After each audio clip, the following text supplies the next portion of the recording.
hemos querido rescatar de alguna manera el papel de Angulo, de Federico Angulo, porque nos llamaba la atención, ¿no?, que dentro de un clima de desastre de la retirada republicana, pues Angulo tuvo la determinación y la valentía de, entre comillas, poner orden en esa evacuación de la población civil, y fue fundamental, como digo, en que muchas personas pudieran ponerse a salvo.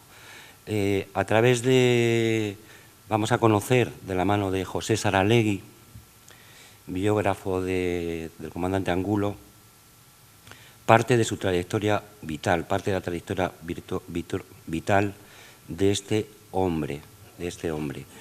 Angulo, como digo, fue un ejemplo, un arquetipo del héroe, se podría decir, ¿no?, porque dedicó su vida a los demás. José Saralegui nos va a dar algunos de sus detalles, ¿no?, pero fue desde luego un ejemplo de compromiso, de coherencia, de integridad y de lealtad a sus ideales, ¿no? Y por eso destaca su papel entre todos los que intervinieron en esas desgraciadas fechas en nuestra ciudad.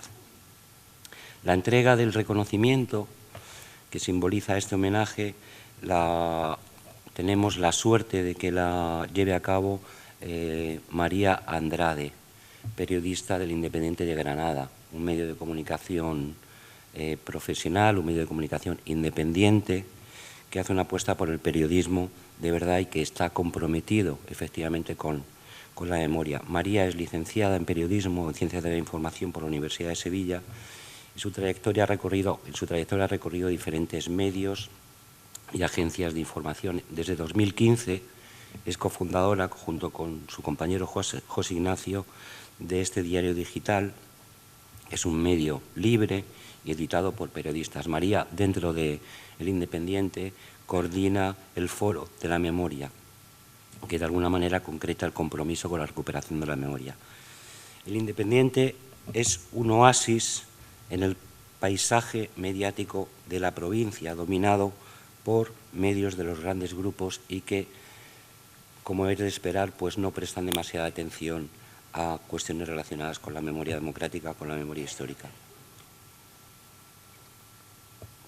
Queremos agradecer a María y al Independiente su disponibilidad y su buen hacer. Siempre hemos podido contar con ella cuando hemos recurrido a ella. Queremos mucho a María desde la asociación y la tenemos verdadero aprecio. Una vez que entreguemos esa distinción, vamos a dar paso a la actuación musical de Carmen Agredano, una mujer que ya hemos podido conocer aquí, los que habéis asistido a otras jornadas, y que sabéis que es un encanto de mujer y una artista enorme, talentosa y creativa. Es una mujer comprometida, además, una artista comprometida, que tiene temas pues, que yo creo que llegan al corazón, y por eso hemos valorado su participación. Por eso digo que creo que va a ser un acto completo de dignidad y memoria, y por eso he empezado diciendo que me sentía honrado de poder presentar este acto, que me hace verdadera ilusión, encantado de dirigirme a vosotros.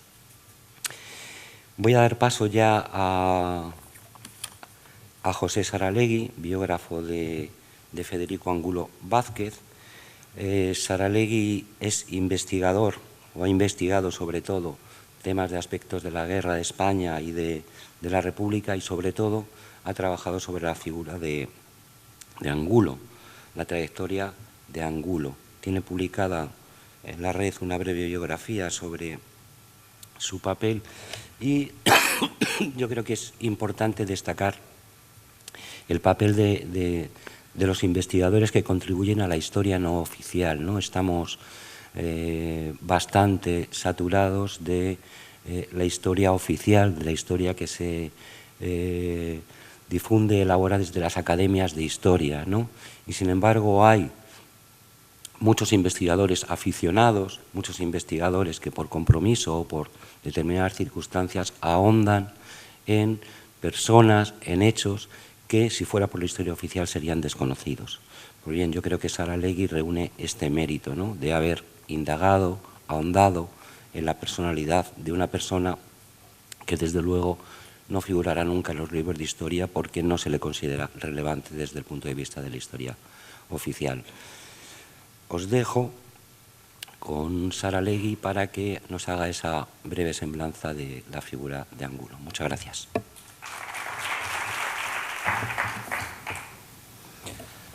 Buenas tardes a todos.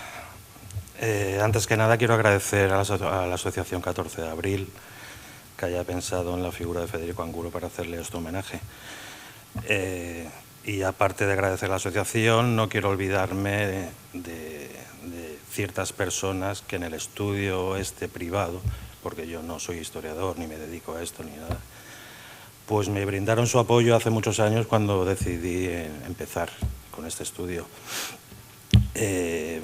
Quiero acordarme de las hermanas La Moneda, Juana y Marsina, que son hijas del que fuera secretario general del PSOE, Ramón La Moneda, y también del sobrino de Federico, de Manuel Angulo Montaño, que me brindó toda la documentación que pudiera conservar para ir dándole forma a lo que quizá algún día sea un libro, no lo sé todavía, pero que intentaremos, bueno, pues eso, darle forma y que tenga, si no la relevancia que merece, pues al menos sí que quede dejado para la posteridad, por decirlo de alguna manera. Como decía yo, historiador profesional no soy, ni mucho menos, y el hecho de iniciar este estudio fue a nivel familiar. En casa de mis abuelos se hablaba de un tal Manolo Angulo, pero allí la cosa quedó. Simplemente, sí, yo por mi afición a la República y a la Guerra Civil sí que había visto referencias a un tal Federico Angulo, pero jamás llegué a pensar que pudieran tener algo que ver. Y pidiendo documentación y estudiando un poco más a fondo, pues resultó que sí. Y el inicio de eso fue a raíz de esta casualidad. Sí quiero, como decía José hace un momento, sí quiero poner en valor los estudios particulares que hace la gente. Ahora con las redes sociales puede llegar a mucha más gente, lo más o menos amplio que haga, y que sin que tenga bueno, ninguna relevancia especial para la historia con mayúsculas, pues al menos pues sí que queda un poco, se van haciendo pedacitos de historias que pueden llegar a conformar pues el conocimiento de lo que pasó tristemente aquellos años.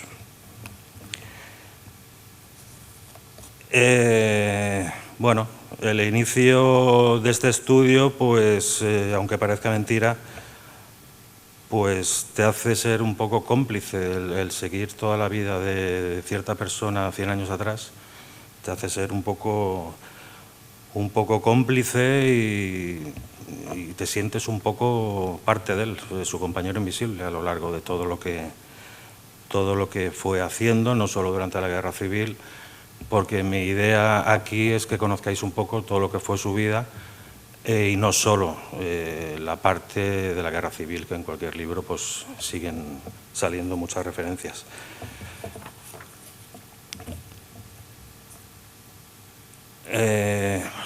Intentaré ser lo más objetivo posible. Seguramente Federico no le gustaría que dijera ciertas cosas en público que quisiera tener un poco olvidadas, pero no, las diré.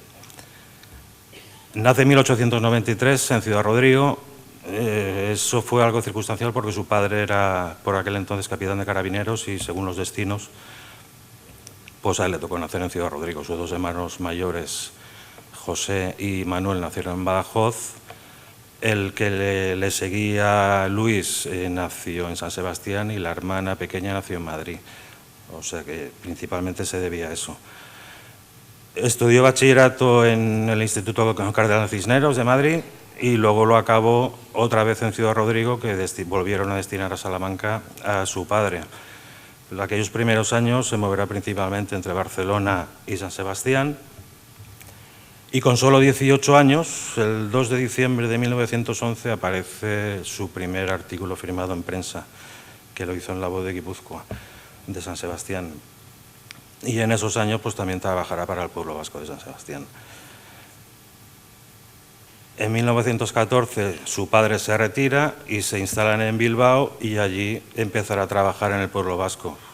Como tengo dicho, seguir su vida ha sido una tarea ardua porque no paraba de moverse, estuvo en no sé cuántos periódicos, pero principalmente San Sebastián, Bilbao y Santander, en esa línea del norte. Estando en Bilbao, comienza el servicio militar, y para que veáis un poco después la parte militar de su vida, pues tuvo su importancia, como sabéis. Pero hay un curioso artículo en el que dice: aún no hace un mes me dieron el espaldarazo, o sea, el permiso para cambiar mi ropa de señor particular por el pantalón rojo, la guerrera azul y el gorro circular. Y no digo nada cuando surgimos por primera vez al público. Es una salida más accidentada que la de Don Quijote hizo por los campos de Montiel.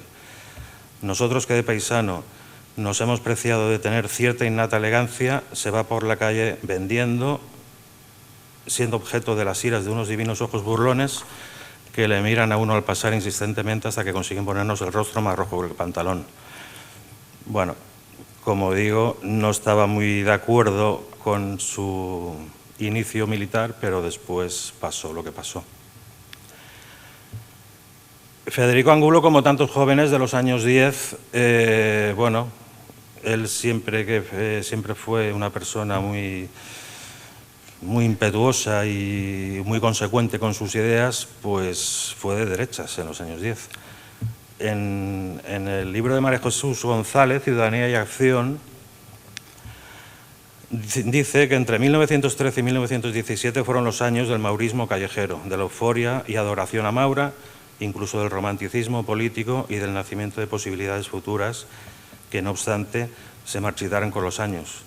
Federico Angulo fue un joven maurista, e incluso estuvo en la directiva de la Juventud Maurista de Bilbao, y bueno, como tantos jóvenes de aquella época, pues en sus inicios pues iba un poco por esa vía, pero ya veremos que después fue totalmente contrario. Su padre muere en 1916 y se marcha a Santander, pero un año después vuelve a Bilbao y empieza a dirigir el Diario de Vizcaya. En 1918 se casa con Emilia Hernández, que era la hija de Valentín Hernández, el director y fundador de la lucha de clases de Bilbao, que me imagino que para aquellos años pues las conversaciones familiares no tendrían su pérdida, porque un impenitente socialista como Valentín, tener de yerno a un joven maurista, pues no sé yo. Valentín Hernández estuvo muchísimas veces en prisión por sus artículos, por sus frases, por sus opiniones, y no sé yo cómo serían las comidas o cenas en esa casa. Como digo, se casaron en 1918, nace su primer hijo, Federico, en 1919. A Federico lo conocí yo a principios de los 2000, lo que pasa que llegué un poco tarde, porque ya el hombre ya estaba en una residencia con un Alzheimer ya avanzado, pero quieras que no, me supuso, bueno, una grata experiencia poderlo conocer. Y al año siguiente nacerá Enrique, también en Bilbao, que Enrique será el que, acabada la guerra civil, se tiene que exiliar a México, y allí casará con una de las hermanas La Moneda. Por eso decía que en mi capítulo de agradecimientos, pues a pesar de que, claro, teniendo que exiliarse, primero pasando por Argelès, en los campos de Argelès, y después exiliarse a México, pues la documentación o la información que pudieran tener, pues aquí se quedó porque lógicamente no podían llevarla consigo. Pero me recibieron con tal cariño que siempre les estaré muy agradecido a la familia mexicana de Federico. Llegamos a 1921, está en Santander y ni corto ni perezoso se le ocurre alistarse en el tercio de extranjeros. Ni siquiera se lo comunica a su mujer. Está escribiendo allí en un periódico de Santander y se le ocurre la brillante idea de alistarse en el tercio. Zugazagoitia decía que su paso por la Legión pues, fue una habilidad juvenil. Yo no acabo de estar de acuerdo. Yo pienso más que Federico, que siempre fue tan consecuente, lo que pasó 3 meses antes de que él se alistara en Anual, creo que le dejó bien marcado, y poner su granito de arena, pues bueno, pues no se le ocurrió otra cosa que hacer eso. Estaba entonces trabajando cuando se marchó en el diario Las Noticias y, como decía, ni siquiera su mujer le dijo que se iba a África y, sin embargo, no sabían nada, estuvieron haciendo pesquisas para ver qué podía haber pasado y, mientras tanto, su mujer, viviendo en Bilbao, pues podía leer artículos que escribía Federico desde África, pero al estar con seudónimo, pues ni siquiera su mujer sabía que era él el que estaba escribiendo allí. Su paso por la Legión solo fue 1 año. Primero estuvo en Ceuta y después, en marzo del 22, lo trasladan a la Comandancia Mayor de Melilla, a la Plana Mayor de la Primera Bandera, y su cometido allí, en la Legión en aquellos años, seguramente mucha gente leer y escribir pues no sabía. Y al aterrizar Federico allí, pues su cometido fue, al llegar a Melilla, a Dardrius, fue ser el secretario del comandante Franco, que ya sabemos todos quién es. No es la primera vez que la familia Angulo tenía relación con Franco, porque su hermano José, también de Carabineros, si os fijáis en la orla de promoción de la Academia de Infantería de Toledo, donde sale Franco, pues tres fotos a la izquierda aparece José, el hermano de Federico. O sea, fueron compañeros de promoción. Y en esa época yo creo que uno de los cometidos principales, aparte de ser secretario, fue ser el que pasó a limpio todas las notas del libro de Franco, Diario de una bandera. Un compañero suyo, periodista, lo diría después, que Franco le tomó de amanuense y él fue quien escribió al dictado de su jefe las páginas del libro.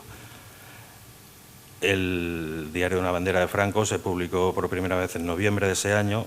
Federico justo acababa de marchar de África, de abandonar el tercio, y escribió unas cosas que, bueno, seguramente no le gustaría que recordara, pero decía de aquel libro que era un libro sereno, firme, terminante, como debe ser el libro de un soldado, sin estilo literario pero rebosante de sinceridad, y ha querido escribir un libro impersonal en el que solo destaca, acusada firmemente, con vigor desusado, la personalidad gloriosa de su bandera de legionarios. Yo, que he tenido el honor altísimo de ser soldado de la Legión, que guardaré entre mis más caros recuerdos las horas vividas al lado del comandante Franco, el alma de esta bandera, el as de la Legión, el hombre frío, imperturbable en el combate, este muchacho con alma de gigante y a quien está reservado un alto destino en su patria. Claro, él no vivió lo que pasó después, porque murió en el 38, pero ni en sus peores pesadillas hubiera imaginado que al escribir esto en 1922, el alto destino de la patria de Franco, pues ya sabemos cuál fue. Y como curiosidad, Angulo en julio de ese 22, estando en África, murió. Aparecieron las noticias en diarios de Barcelona y en diarios de Bilbao que Federico Angulo había muerto en África. Eso causó el revuelo lógico en su familia, que empezaron a enviar telegramas a África para enterarse de lo que pasaba, y resulta que no, que era otro Federico Angulo el que había muerto, no era él. Y a su amigo periodista José del Río le mandó una carta diciéndole: grande extrañeza te causará, Del Río amigo, recibir esta carta de un difunto. Creerás ser milagro o cosa de embrujamiento. Con emoción profunda he leído la noticia que dais de mi gloriosa muerte, y con no menor gratitud he saboreado los fúnebres elogios que prodigáis a mi recuerdo. Creedme que da gusto morir así. Al saberme vivo, no tornéis los elogios en críticas acerbas, suponed que sigo muerto. Y, como digo, en noviembre deja la Legión y vuelve a Bilbao. ¿Qué pasó en esa época? Pues no lo sé bien. Lo que sí sé es que nada más llegar a Bilbao, a primeros del año 23, se afilia al Partido Socialista, olvida su pasado maurista y se afilia al Partido Socialista, y ya el resto de su vida no solo será, sino que era causa suya en lo que es el socialismo. Empezará a trabajar en una primera etapa en el diario de la Prensa de San Sebastián, y porque nada más llegar a la Legión estuvo pocos meses en Bilbao, pero ya volvió a San Sebastián otra vez. En San Sebastián sí que empezará a tener cierta actividad política, pero no en la política ideológica, sino en la política un poco cultural, de llevar un poco lo que es la cultura a las masas obreras, que por aquellos tiempos pues no podían acceder a estudios o no tenían tiempo. Con Guillermo Torrijos fundará el Ateneo Enciclopédico Obrero de San Sebastián y hará numerosas conferencias en centros obreros para un poco ayudar a ilustrar a esa masa obrera. En 1925 podríamos decir que Angulo se va a dedicar a la pesca, pero no a la pesca de caña, a la pesca periodística, porque no sé por qué, la verdad, pasará 3 años escribiendo sobre pesca. Lo nombran director del con Industrial y Pesquera, será ponente en la Asamblea de Pesca Marítima Vasca, asistirá al Congreso Nacional de Pesca en Madrid, y a finales de ese año deja la dirección y le escribe al fundador, a Alberto Alonso Berrueta, que otros deberes, atenciones nuevas que no admiten excusa, me obligan a alejarme del periodismo profesional activo. Después de varios meses de constante y ruda lucha, voy a dar paz a mis nervios y a buscar sosiego y serenidad para mi espíritu. Supongo que esos deberes era que su mujer estaba embarazada de nuevo y en noviembre de ese año pues tendrá la que sería su hija, que desgraciadamente pues moriría con 6 o 7 años solo. Pero como decía que no se podía estar quieto, que era un culo inquieto, pues ese lapso de tiempo, ese parón, pues duró bien poco. En 1926 se va a Vigo, donde va a pasar 5 años de su vida, para dirigir también otra revista pesquera, Industrias Pesqueras de Vigo, y allí pues será secretario de la Asociación de Prensa de Vigo. Una curiosidad, yo no tenía noticia que le gustara mucho el fútbol, pero durante una temporada fue vicepresidente del Celta, y abandona ya el tema pesquero en 1928 porque le proponen ser redactor jefe del Pueblo Gallego de Vigo, y allí ya dejará el tema de la pesca y se dedicará a las noticias normales de cada día. Allí está hasta el 30-31, muere su hija y vuelve a San Sebastián y vuelve a integrarse otra vez en el diario La Prensa de Manuel Andrés Casaus, que si recordáis llegaría a ser director general de Seguridad durante la República. y que de alguna manera fue el que le impulsó ya a entrar en la política más activa, ya en serio, no lo que decíamos antes en plan cultural, sino ya la política activa más en serio. En 1932 y 33 hace numerosos mítines políticos en San Sebastián. Su apodo de guerra era Espartaco. Y allí, por aquel entonces, fundará la Asociación de Periodistas de la UGT de San Sebastián, dirigirá la reaparición del semanario La Voz del Trabajo. En noviembre del 33 será candidato a Cortes, junto con Enrique de Francisco, Toribio Echevarría y Julio Álvarez, pero no conseguiría el acta de diputado. En 1934 asesinan a Manuel Andrés, su jefe y amigo, y el levantamiento de octubre del 34 principalmente fue importante en Asturias, pero en San Sebastián también tuvo cierta relevancia. Federico Angulo sale de San Sebastián porque fue uno de los cabecillas de ese levantamiento de octubre, y según la causa, pues en su mesa de redacción le encontraron unos papeles con unas listas de jefes y oficiales del ejército de guarnición en San Sebastián, y el comisario jefe lo consideró un sujeto peligroso por su actuación social. Se exilió a Po y desde Po escribió al juez militar diciéndole que la responsabilidad íntegra del movimiento revolucionario pasado, por lo que a Guipúzcoa se refiere, me corresponde a mí, jefe único que dio la orden de paro en toda la provincia. Pasará en Po algo más de un año y con la victoria del Frente Popular en febrero del 36 pues vuelve a San Sebastián, vuelve a España, y será entonces cuando se presenta una vacante en el Diario Socialista de Madrid y Zugazagoitia lo propone a él para que entre en la redacción.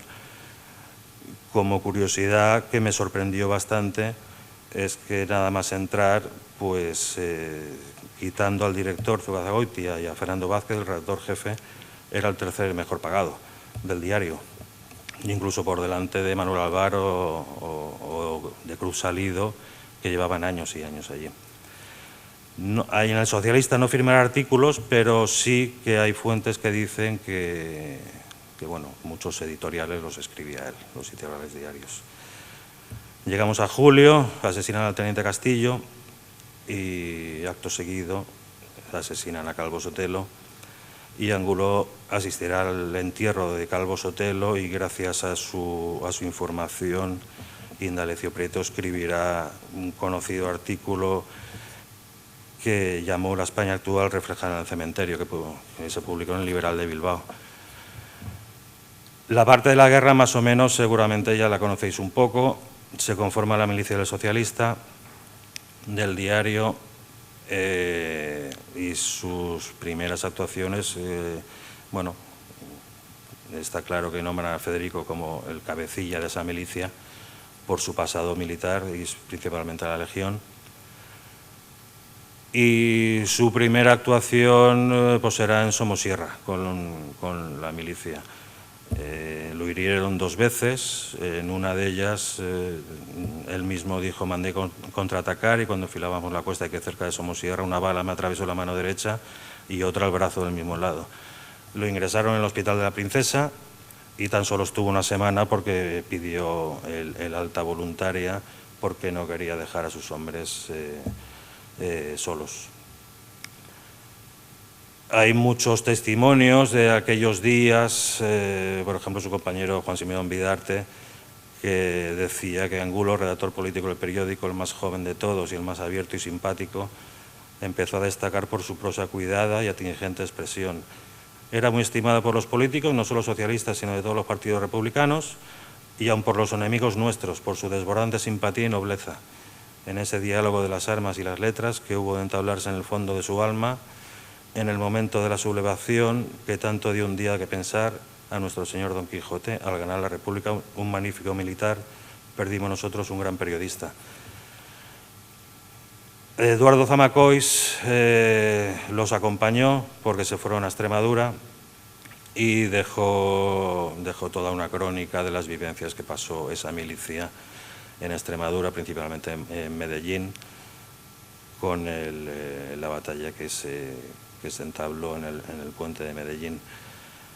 Y Eduardo Zamacois, después de aquellos días, llegó a decir que el valor ciego, que es ímpetu rabioso, frenesí desesperado, acometividad sin brida, llama en los ojos, espuma en los labios y nervioso tremar en los músculos, y el valor reflexivo, frío, ecuánime, lleno de ponderadas elegancias, le llevaba a la conclusión de que Angulo era capaz de ser ambas cosas, ambas manifestaciones del desprecio de la vida, porque según las crónicas, pues valiente fue en aquel encuentro en Medellín, pero otras también dicen que un poco inconsciente también. La valentía y la inconsciencia muchas veces van ligadas en momentos tan difíciles como fueron aquellos. Decía que todavía llevaba el brazo derecho en cabestrillo después de las heridas en Somosierra y que era un hombre de rostro pálido, largo y flaco, animado por unos ojos negros que miran indiferentes como si para ellos la muerte no tuviese importancia, y que dentro de su uniforme de color caqui tiene el andar ágil, suelto, rápido de los aventureros nacidos para el asalto. Después de la experiencia en Extremadura, vuelve a Madrid y es cuando abandona la milicia y se integra en el cuerpo de carabineros. Y llegamos a febrero del 37, que es la parte, bueno, que toca más de lleno aquí en Motril. Negrín lo envía a Málaga con una flota de camiones para retirar los fondos de la República que había en Málaga, pero no consigue llegar. Tiene diversas averías en los camiones y se tiene que quedar aquí porque Málaga ya acaba de caer y tiene que quedarse aquí en Motril. Aquí en Motril, como sabéis, intentará organizar lo poco que se podía organizar. Era toda una desbandada. El coronel Villalba, pues bueno, dejó bastante que desear en aquellos días. Lo nombra comandante militar de Motril para ver si puede hacer algo, pero realmente no pudo hacer gran cosa más que apoyar un poco la organización. Y según el informe Angulo, el conocido como informe Angulo, que está en la Fundación Negrín de Las Palmas, él cuenta, creo que fiablemente, porque no era un hombre dado a colgarse medallas, todo lo contrario, creo que es bastante fiable todo lo que cuenta allí. Y en ese sentido, ante la desbandada que hubo camino de Almería, pues ofreció su coche para sacar a mujeres y niños de aquí de Motril para que salieran lo antes posible, antes de que cayera. El alcalde, Narciso González Cervera, ya lo dijo, y como síntesis de aquellos días de febrero del 37 creo que es muy adecuado. El comandante Angulo cumplió hasta el último momento con su deber. Solo y sin conocer a nadie, se portó como un valiente. No pudo hacer más de lo que hizo. Pasó Motril, pasaron aquellos días, lo envían como jefe de las Fuerzas de Carabineros del Norte, a la frontera, a Figueras, a la frontera catalana, y al enterarse de que su hijo Federico, con 17 años, está luchando en Bilbao, pide voluntariamente irse él a Bilbao. No llega a tiempo porque Bilbao acaba de caer, pero sigue camino y para en Santander. En Santander se encargará también de organizar las fuerzas que quedaban, las pocas fuerzas que quedaban, porque en Santander ya estaba a punto de caer también, y con Paco Galán y el teniente coronel José Gallego fueron los que intentaron hacer todo lo posible, pero poco pudieron hacer. Hay alguna biografía que dice que lo capturaron defendiendo el Palacio de la Magdalena. No es cierto, eso no fue así. Embarcó en el vapor Ayer, en Santander, camino de Francia, pero a las pocas horas fue interceptado por el buque Galerna de los nacionales y fue capturado e ingresado en la prisión de la Larguinaga de Bilbao. Allí estaría 10 meses. Como sabéis, bueno, se intentaron hacer numerosas opciones de canje, pero ninguna salió bien. Se propuso cambiarlo a él por el capitán de corbeta Luis Rodríguez Pascual, por Antonio Gabriel Rodríguez, por Sánchez Mazas. Este será más conocido porque incluso lo nombran en su novela Soldados de Salamina, lo nombran. Pero realmente el que sí que estuvo a punto de llevarse a cabo fue el canje por el piloto José Careaga. No sabemos si se hubiera llevado a cabo, porque, como luego comentaré, él quizá no lo hubiera aceptado, pero estuvo tan a punto como que al piloto José Careaga estaba encerrado en el cuartel de Montjuïc de Barcelona y ya le habían hecho el pase para pasar a zona nacional. Pero no salió adelante, y en julio del 38 lo trasladan de la prisión de Larrinaga de Bilbao a la prisión de Burgos. Allí uno de sus compañeros relata en sus memorias cómo los trasladaron. Nos trasladaron al penal de Burgos en vagones de transporte de reses, amarrados de A2 y en grupos de A10, también atados de atrás adelante, y para llevarnos de la estación al penal, unos 5 kilómetros de carretera polvorienta, custodiados por 2 filas de guardias de asalto y guardias civiles, con el arma al brazo, listos para disparar. Menudo ejemplo del trato que en el siglo XX se da a unos prisioneros de guerra por unos señores que se llaman cruzados y católicos. Lo encerrarán en la celda número 17 de la prisión central de Burgos. Allí estará 2 meses y 7 días. Y desde allí escribe a Azuga y le comenta, ante que el canje no iba saliendo, al ver que el tiempo pasaba, le dice a Azuga que quiero rogarte que hagas presente al gobierno mi gratitud por el interés que pone en mi canje, pero al mismo tiempo deseo que mi caso no se particularice. Mi mayor alegría será correr la misma suerte que los demás, recobrar la libertad y el derecho de vivir y a luchar por la República al mismo tiempo que los demás prisioneros, o a morir con ellos. Yo no soy solo nada. Con estos hombres que la desgracia ha hecho a mis compañeros, más aún mis hermanos, estoy seguro de ser útil. Así pues, nada de canjes particulares que me beneficien, todos o ninguno. He visto caer asesinados hombres de verdadero mérito, mucho mejores que yo, como el pobre Gallego, y me daría vergüenza vivir si, librándome yo de la muerte, otros muchos, mejores, más útiles y con más méritos y historial de sacrificio superior al que yo pueda ostentar, quedasen aquí sometidos a tortura y bajo la amenaza de ser asesinados. Llegamos al final. Recibe 3 días antes de su fusilamiento, recibe la visita de su hermano Luis y de su mujer, Rosa Montaño. Serán los últimos familiares que vea. Su mujer ya se ha ido para Tarbes. Su hijo Federico cayó prisionero en Bilbao, y en el hijo pequeño se reunirá con su madre en Tarbes, que son los que después irán a México. Se dicta la orden de ejecución. En esa estará Federico Angulo con Francisco Hernández Gaya y José San Miguel Sáenz, y el 3 de octubre a las 6:30 de la mañana pues lo fusilan en las tapias del cementerio. Allí está enterrado, y allí, desgraciadamente y penosamente para los tiempos que estamos, pues sigue en una fosa común. Y quisiera acabar con una carta que le envió a su hermano José, el carabinero, que le envió desde la cárcel, y le decía: mis queridos todos, con gran satisfacción os dedico estas breves palabras para manifestaros que me encuentro bien, no solo corporalmente, sino también de espíritu. Supongo que no habréis olvidado mis aficiones filosóficas.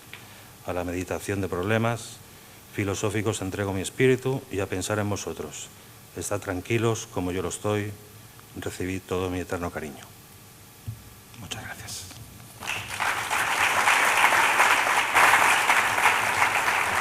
Bueno, muchas gracias, José Saralegui, por esta intervención en la que nos ha trazado pues un breve perfil, una semblanza de del capitán, comandante Federico Angulo. Y ahora pues doy la palabra a María Andrade, a nuestra compañera del Independiente de Granada, para que haga la presentación de la entrega de reconocimiento a la familia Angulo. Gracias.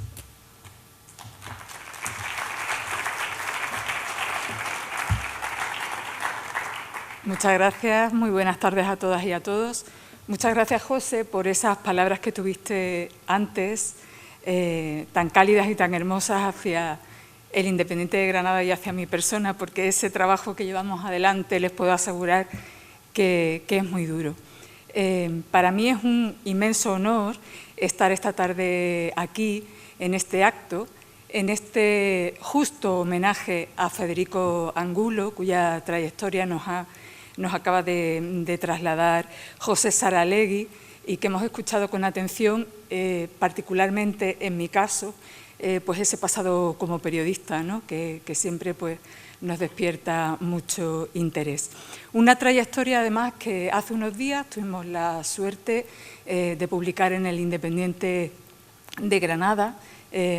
Por cierto, a nosotros, también me acompaña mi compañero Juan Ignacio, para nosotros es un inmenso orgullo que se nos reconozca por ese compromiso con la recuperación de la memoria democrática. Bueno, pues hace unos días tuvimos la suerte de publicar un artículo dedicado a Federico Angulo que firmó Fernando Alcalde, y en ese artículo se refería a Federico Angulo como uno de esos héroes olvidados de la desbanda que estos días recordamos, ¿no? Que por eso estamos aquí, claro.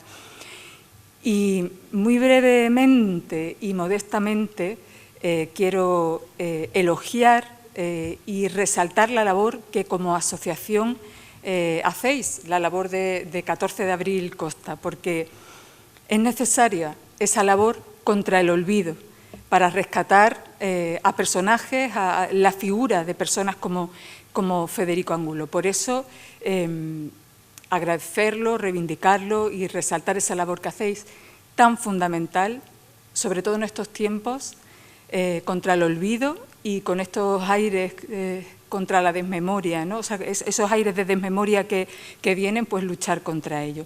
Así que muchas gracias y, como digo, un honor poder estar aquí y un honor poder entregar ese reconocimiento que hacéis a la familia de Federico Angulo.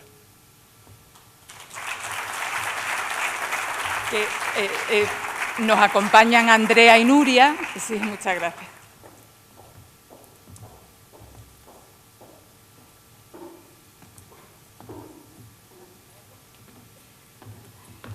Sí, lo digo desde aquí para que veáis lo que viene. Es la Asociación 14 de Abril para la Recuperación de la Memoria Histórica Costa de Granada. Entrega esta distinción por su compromiso con la defensa de la libertad y contra los crímenes del franquismo.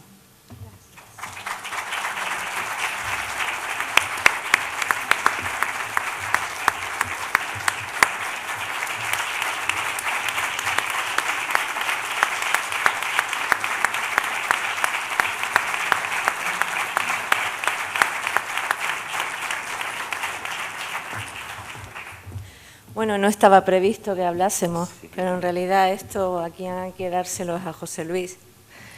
Y si hay que decir algo es que detrás de la guerra siempre hay una historia de amor. En este caso, pues es la mía. Yo tengo que darle las gracias a Federico, a mi tío abuelo, desde donde esté, porque gracias a que él existió y que hizo lo que hizo, pues yo he conocido a José Luis Saralegui. Y llevamos 9 años juntos.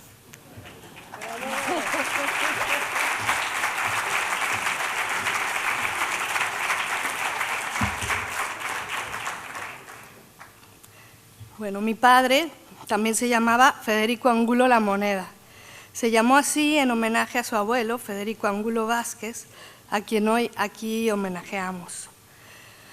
Nunca supe qué tanto sabría mi padre sobre la historia de su homónimo, porque murió a los 33 años y yo solo tenía 1.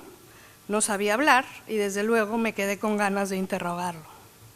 Sin embargo, hubo alguien que sí supo interrogar al primer Federico, José Saralegui, quien ha seguido por años su sombra para reconstruir con sabiduría de detective, paciente, como historiador, quién fue y cómo vivió su vida, gracias a lo cual los demás entendimos. Lo que más me gustó de aprender de sus textos fue que mi bisabuelo fue un joven comprometido con los ideales de la República hasta el tuétano. Tanto así que en vez de huir, como otros, aterrorizado por la entrada de los fascistas a Málaga, por mar, aire, tierra, acopió toda la valentía que pudo reunir su cuerpo para evacuar incluso, como dijo Saralegui, con su propio vehículo, a los refugiados civiles, a las familias enteras que huían del fascismo con lo mínimo en medio de los bombardeos, y no se fue hasta que pudo organizar la retaguardia. El último en abandonar el terreno, mientras el resto de las autoridades republicanas habían partido esa misma mañana.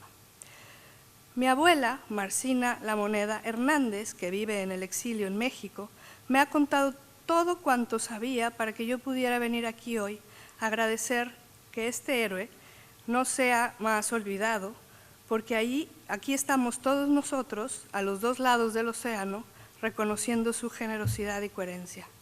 Gracias a la Fundación 14 de Abril por reivindicar la figura de quien hoy sería ya un tatarabuelo, pero que en sus días fue un romántico libertario como pocos, hasta que lo apresaron en Burgos junto a su hijo mayor Federico Angulo Hernández y fusilaron allí mismo el 3 de octubre del 38. Les recordaremos siempre. Gracias.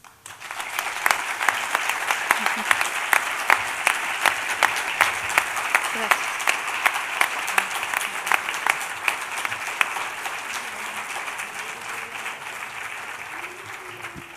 Bueno, muchísimas gracias a Nuria y Andrea Angulo, familiares de Federico Angulo.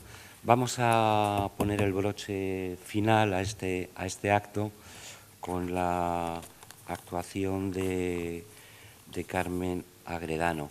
Voy a pedir, bueno, ya hemos tenido ocasión de escucharla, de hablar con ella, de compartir algunas de estas jornadas, pero voy a pedir a nuestro amigo, el polifacético Antonio Bueno, que por favor se acerque para presentarla, que él lo va a hacer mucho mejor que yo. Gracias.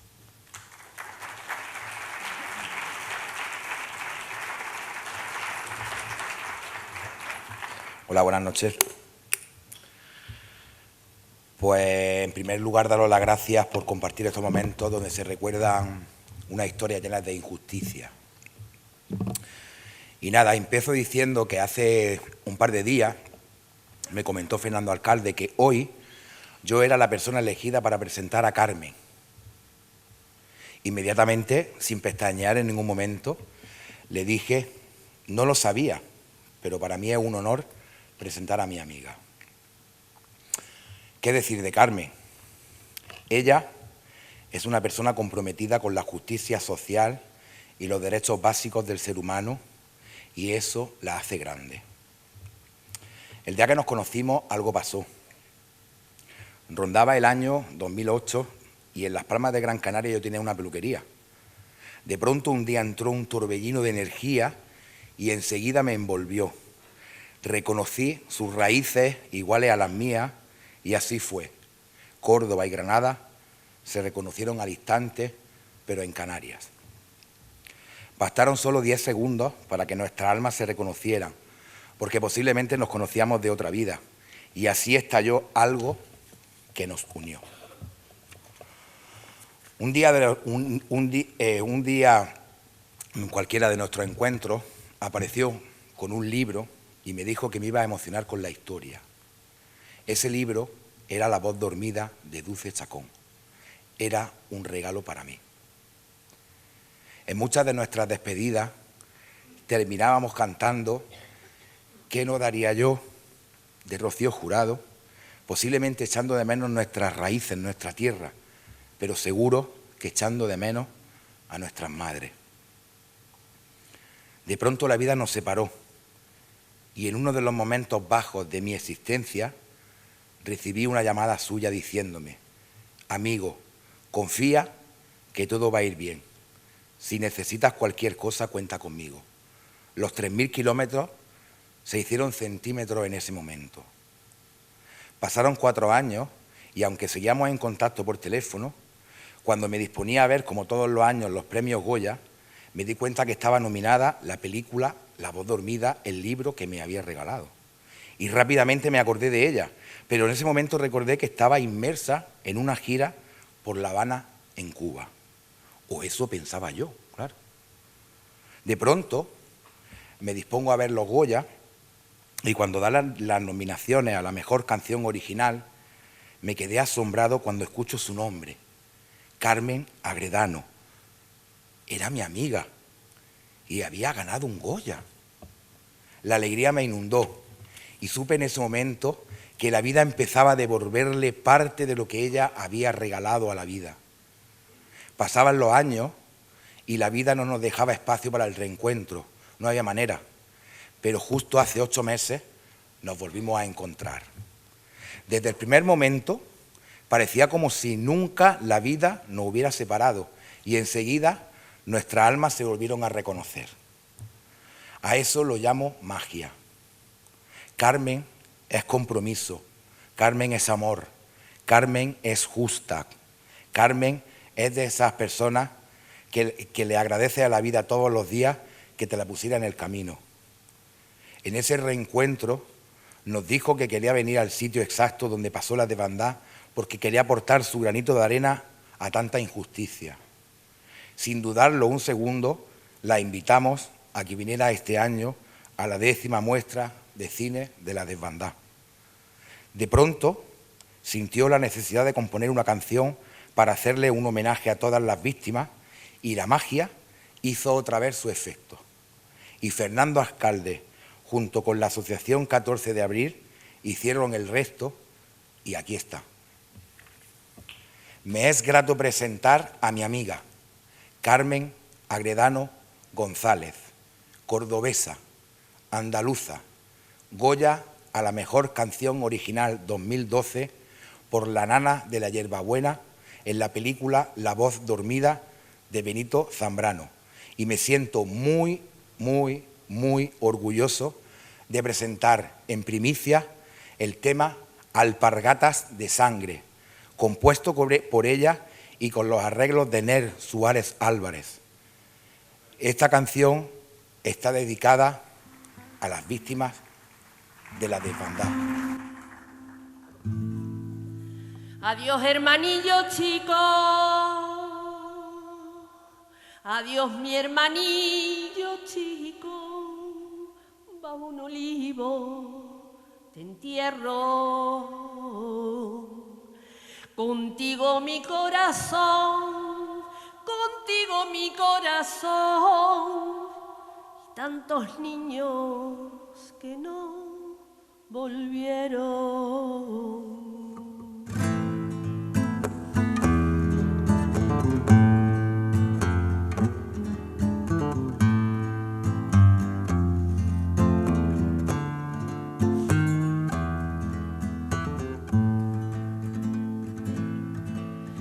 Desde Málaga, Almería, un río de gente fluye, niños, mujeres y ancianos que de los cobardes huyen.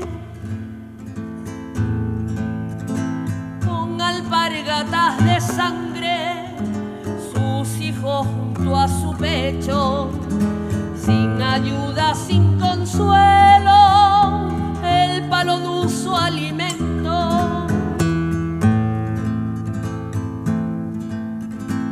Baja bravo el Guadalfeo, vete hija, aquí me quedo, sálvate con tus pequeños, dice un anciano sin miedo.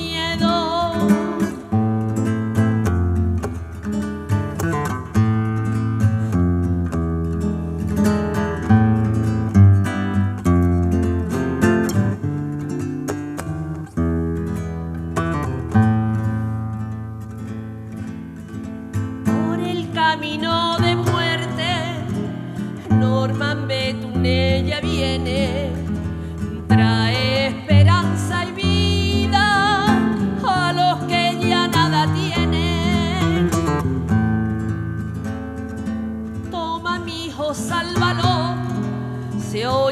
las madres rogar, madres dignas y valientes que en nuestra memoria están.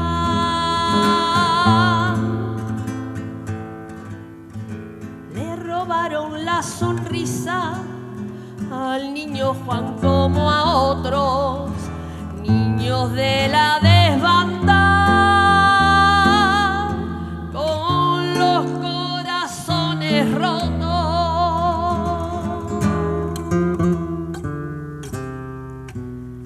Y en esta piedra me siento, en esta piedra me siento a ver la muerte llegar. Me perdió de los míos, me perdió de los míos. No puedo a Almería llegar. ¿Qué hace niña tan solita? ¿Qué hace niña tan solita? Anda y sube a mi caballo. Dice uno de los nuestros, dice uno de los nuestros, y hacia la vida